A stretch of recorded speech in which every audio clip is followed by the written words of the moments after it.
জান্নাতীরা যখন জান্নাতে যাবে, জান্নাতের সেই সমস্ত ফেরেশতারা প্রহরীরা জান্নাতীদেরকে অভ্যর্থনা জানাবে, অভিনন্দন জানাবে।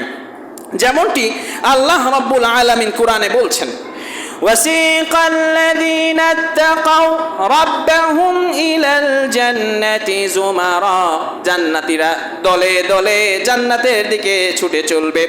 حَتَّى إِذَا جَاءُوهَا وَفُتِحَتْ أَبْوَابُهَا وَقَالَ لَهُمْ خزنتها سلام عليكم طبتم فادخلوها خالدين জান্নাতীরা যখন দরজার সামনে চলে আসবে, দরজাগুলো অটোমেটিক খুলে যাবে এবং জান্নাতের সেই সমস্ত প্রহরীরা তাদেরকে সালাম দিবে, আসসালামু আলাইকুম। তার মানে জান্নাতের যে সমস্ত প্রহরীরা থাকবে তারা জান্নাতীদেরকে অভিনন্দন জানাবে সালাম দিয়ে। কি দিয়ে?